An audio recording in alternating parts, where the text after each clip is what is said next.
So there was a guy that I became pretty taken with in college, and he was a poet.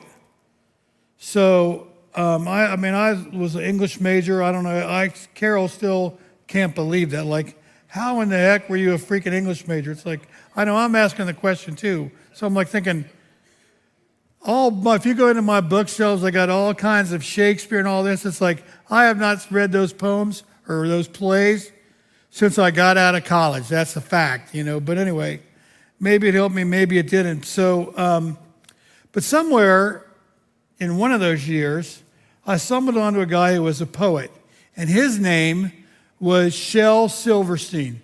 Some of you may know something about him. You've heard of him. If you're a teacher, you know a lot about him probably. But it's sort of like my speed, because the guy writes children's poetry, children's poems, and children's stories. He does both. And so he writes this poem, and it's called Hector the Collector.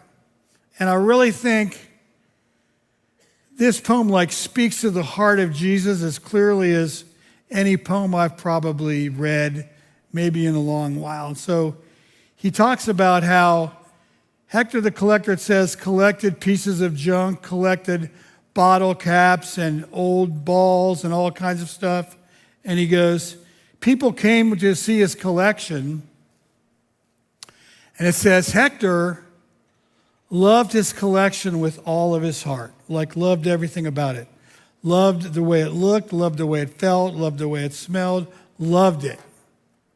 Loved all of it. And it said, people came, their word is, silly, sightless people came and looked at his junk pile and called it exactly that, called it junk. Hector sees it as being priceless. So I want to just go, if you're here tonight and you're believing that, and you're hearing a steady message maybe that steady message is coming from you. And you're like, I'm really a junk pile. I'm really a junk heap. I'm really trash. I'm really failing everyone in my life at every level. I don't really belong. I don't really belong with my friends. I don't deserve any of these people. I don't even deserve to be here. It's like, I want you to think about the similarities between Jesus and this Hector guy. Do you not think that Jesus was collecting people that looked to other people like junk in every way? If you just look around at the people he's attracted to, the disciples, every one of them have stuff going on. None of those guys are what you would call fine, upstanding men and churchgoers and pillars of the church. They're not that. Peter has problems. Almost all the disciples have problems. Matter of fact, they all do. They all struggle. They all struggle with themselves. They all struggle with the interior story that's being told about them.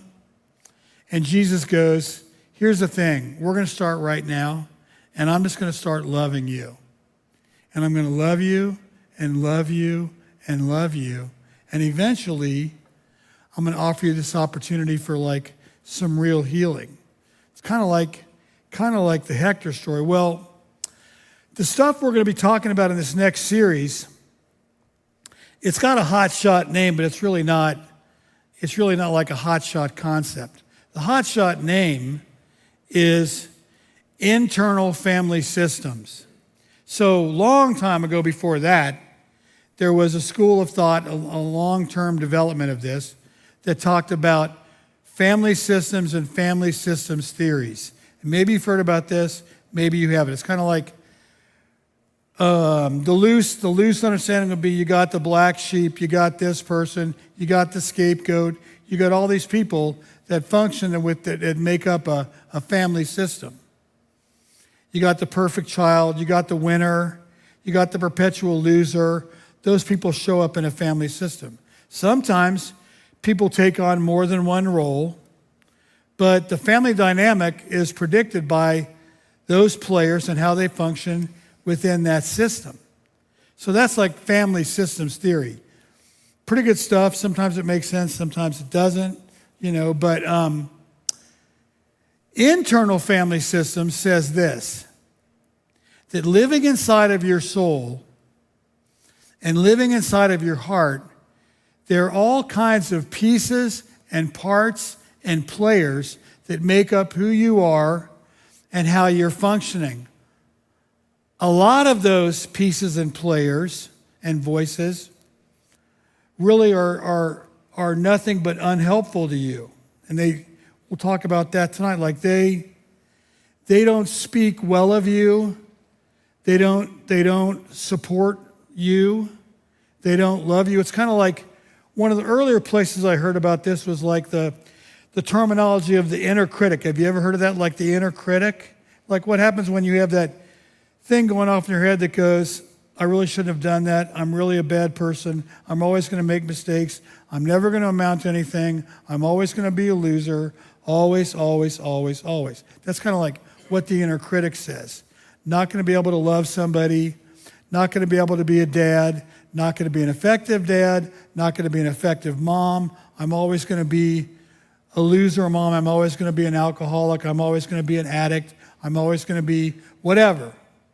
It's always and never dialectic. And so along the way, those voices, those parts kind of rise up in us. And until we begin to understand them, they can absolutely dominate us in every way. So I'm going to read you a couple things to think about tonight. And this is how the first quote goes. It says, which I think is true for a bunch of us, the idea of being truly, deeply beautiful in our inmost self is entirely new to many of us. And oh, so appealing. But it may also feel wrong, particularly for those of us who have been raised to believe that what we really are deep down is bad. Permanently broken. To us, a gentler perspective may feel suspiciously convenient and probably heretical, probably wrong. It's like that Hector poem. So you end up walking around feeling like the best you can ever think of yourself is as a piece of junk. Now that perception of self can come from a lot of places. It can come from having an addict or alcoholic parent. It can come from something like that. It can come from you having been raped or abused in some kind of way. It can come from an onslaught of verbal abuse that you've taken from a parent, a grandparent, or some other person in your life that you were a dependent for. I mean, it could come from that, but that thing of no good, not any good, always bad, it's like it's got a lot of power to it. A lot of power. It pushes the envelope of sort of like this. Look, if you would just try harder, if you would just get your act together, if you would just get a job, if you would just get a better job, if you would just learn how to take care of yourself, if you would just learn how to handle money, if you would just learn how to not be so exotic with the stuff you want to buy, if you would learn to like bridle your pride, if you would learn to like accept other people for who they are, if you would learn to, the flip of that, if you learn to not trust other people, not trust anyone, nobody is worth being trusted. Those are all the kind of messages that show up with stuff like this. That message of being inadequate, the message of being unsafe to yourself, the message of being broken, the message of the Hector story of being nothing but basically a pile of junk. It's a killer.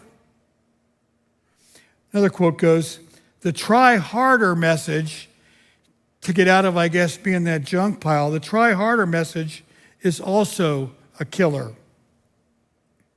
It gets worse we believe all those bad things that the bad parts of us do or feel just need to be gotten rid of, crushed by sheer willpower or eliminated before we qualify as a, quote, good person of faith, end quote.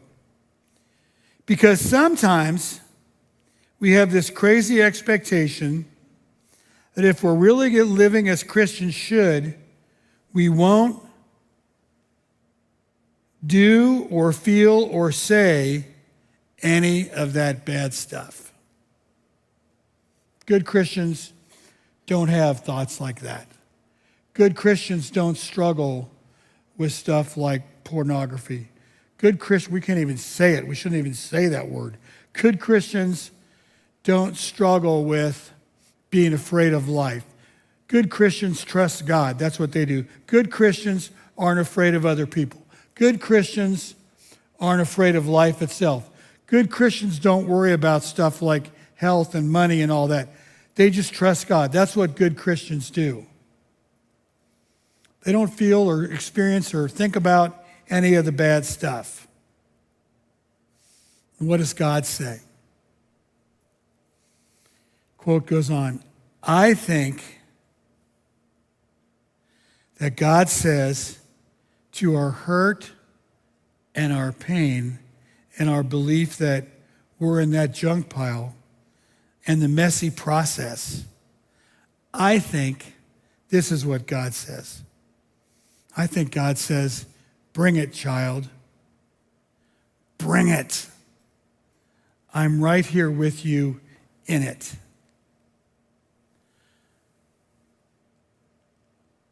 I don't know. I don't have any way to know or predict or expect what your personal understanding or view or vision of God is. But man, that one works for me. Like God being that Hector the collector guy. God going out and like looking for people that are broken and people that think they're worthless. I think that's one of the most powerful messages there is. You know, like the part that really got me as a little kid was the story that talks about there were those 99 sheep, you know, and there was the one sheep that was out there. And the shepherd, Jesus, God, goes, that'll never do. You all 99, you take care of yourselves. I'm going out looking for the one. And what I want to say is, can you imagine yourself being that one tonight, that one worth saving?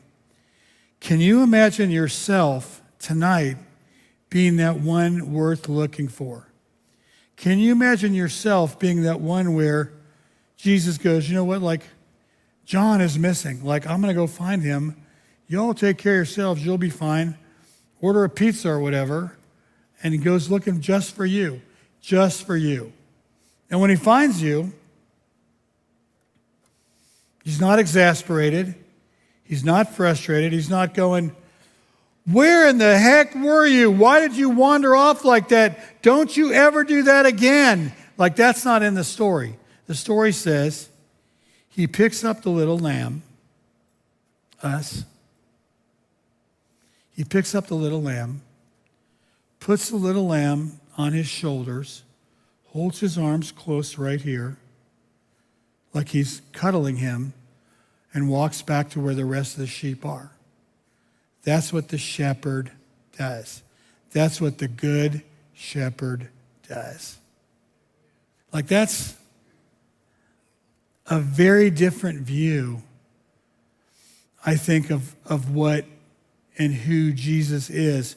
I think Jesus is more Hector than not Hector. Amen? I really think that that's a very, whether he intended to be that or not, I think that's a very Christian, a thoroughly Christian or Christ-like poem. God's always in the hunt. God's always looking. God's always looking to turn what you see as being junk into his priceless collection of people that he loves. Every day, all the time. And I'm sure that when you get to that place of realizing that he's come out there for you, can you just imagine that conversation? So you go, Jesus, what are you doing here? Jesus goes, well, I'm here for you. You go, what about everybody else? He goes, they can take care of each other. They'll be fine. You go, I don't really deserve all this attention. I'm a loser. I'm a junk heap. I'm trash. And Jesus goes, I want you to look at me, and I want you to realize that when you see me, that's the way I see you. If you're struggling tonight with your sense of being loved, especially loved by God, because you can't fly right, you can't get it straight, you can't work it out, you can't succeed, you can't get sober, you can't stop, or whatever it is, that conversation has nothing to do with this gospel that I'm talking about. Because when you get to this gospel story of Jesus going looking for the one, the thing is, there's no conversation about, is it worth it? Do you think she has the potential to turn her life around? Do you think she can get it together? Do you think she's worth it? If you were the disciples, you would be asking those questions. Wouldn't you? You'd be going, is it worth it? Is this person redeemable? Whatever that means. Are they redeemable? There's a lot of churches that kind of go, yeah, we're really in the hunt. We're really in the hunt for redeemable people, because redeemable people, they teach Sunday school. They go out in the parking lot maybe. They're contributors. They have jobs. They bake cakes for the bake sale. They do all of that. You got Jesus going, I didn't really factor any of that when I went looking for that one sheep. None of it. Off the radar. Didn't consider, when I get to that sheep, is that sheep going to have a broken leg? Didn't think about it. Didn't think about, when I get to that sheep, is that sheep going to be an alcoholic? Didn't think about it. When I get to that sheep, is that sheep going to be an addict? Didn't think about it. When I think about it, when I get there and meet that sheep, could that sheep have killed somebody? Could that sheep have been an ex-con? Didn't think about it. Just went there. Just went there to be with that sheep. So the thing that's so startling is, unlike most churches, when it comes to Jesus being the good shepherd, there are no qualifiers. The qualifier, you see, is love. That's the qualifier. There isn't another qualifier. We would like for there to be a qualifier. Are you going to be a good church member? Are you going to do the right things? Are you going to contribute? Go on down the line. We don't do that here at all at Cokesbury. We don't do that. We talk about people getting involved in a relationship and taking a next step. A next step toward Jesus, but also a next step toward other people, like the one sheep. Amen? That's what we do here. We don't do it some other way. I'm glad for that. One of the hardest questions to ask is, what are your qualifiers? What are you deciding tonight is acceptable for God without God saying anything? What are you deciding that for you is acceptable for Jesus without Jesus saying anything to you? And you're deciding this stuff for God, you're deciding this stuff for Jesus, and you're making up your mind tonight that, you're junk. And there is no Hector coming for you. That feeling, that emotion, that place is like a place, honestly, it's like a place of death. There's really no life there. There's really no capacity there for you to breathe deeply. there's no capacity there for you to feel safe. And if you're there, I just want to say, there's another way to be. There's another way to be in this room tonight. There's another way to feel safe. There's another way to let Jesus love you. There's another way to let him come looking for you. There's another way to let him leave the other 99 with the rest of us and come for you and sit down and go, I'm here just for you. You would never get from Jesus, what are you doing here, Jesus? You got the rest of these sheep. He's like, yeah, we're not going to talk about them. I'm just here for you. If you've never had an experience like that, where you were loved like that, I would tell you, sit down and just wait Jesus out. He will be there. He will come for you. He will do exactly what's talked about in that story. He will put you up on his shoulders. Maybe you have a broken leg. Maybe you have a broken ear. Maybe you have a broken ankle. Maybe you have a broken heart. But you're going to be up on his shoulders. You're going to be walking back to Jesus' family. You're going to be introduced to the family, and he's going to say to them, this is the one. This is the one that I went looking for. Do you understand now? This is the one I went to look for. Along the way, one of our very biggest challenges is with any kind of a compulsion is the false belief that's going to go,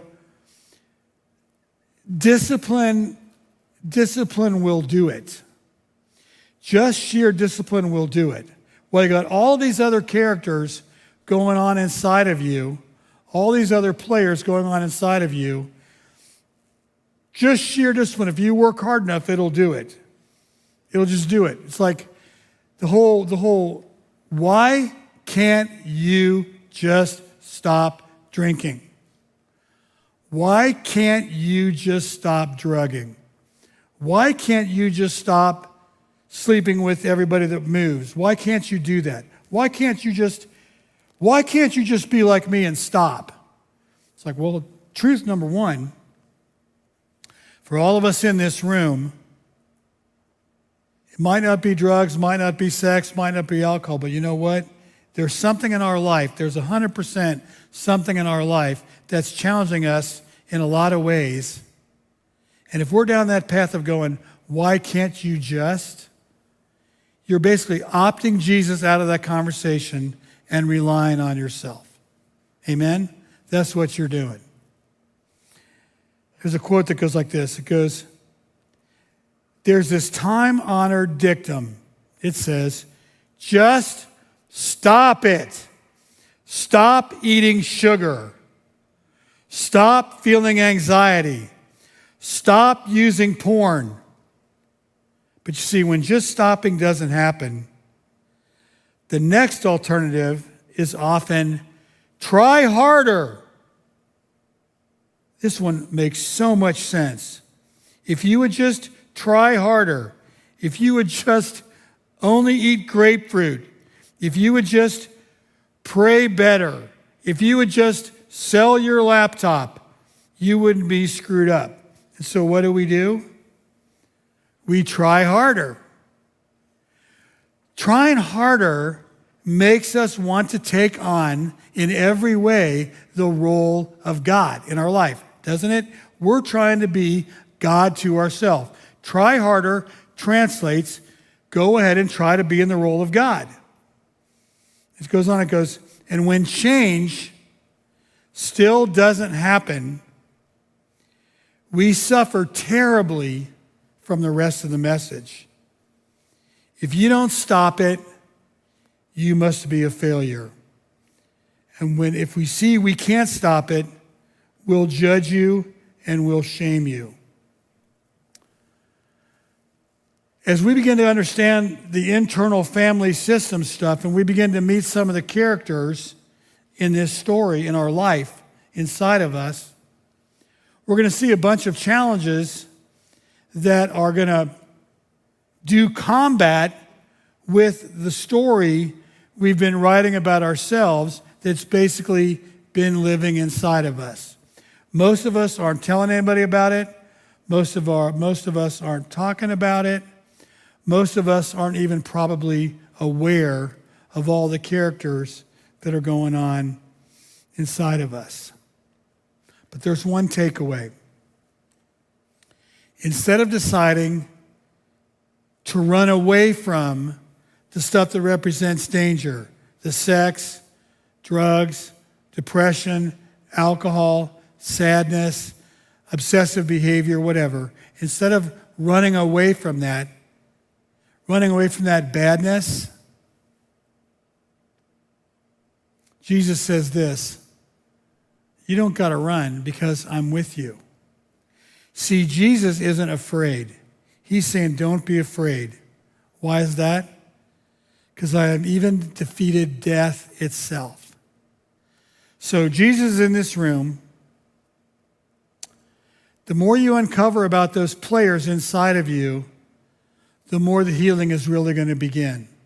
But the more you're trying to step away from what's happening and not be in the middle of it, the harder that's going to get.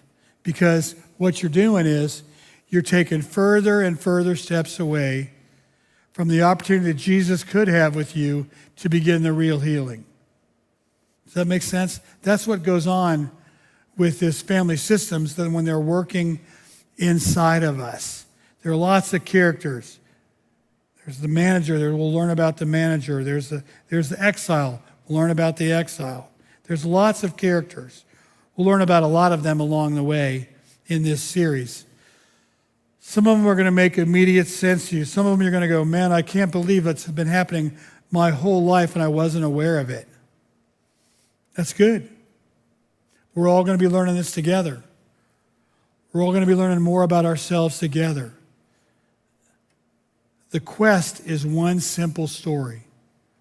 The quest is, how do you take what looks to everybody else to be junk and turn it into what Jesus sees as the Hector in our lives as priceless? How do you get to a place where you're willing to let Jesus come alongside of you, pick you up, put you over his shoulders, and bring you back to his place? We're going to be loved. We're going to be understood. We're going to be accepted. We're going to be cared for. We're going to be free. That's what we're going to be working on these next several weeks. Hope you'll be a part of this. Thanks so much for coming tonight. In Jesus' sweet name, amen.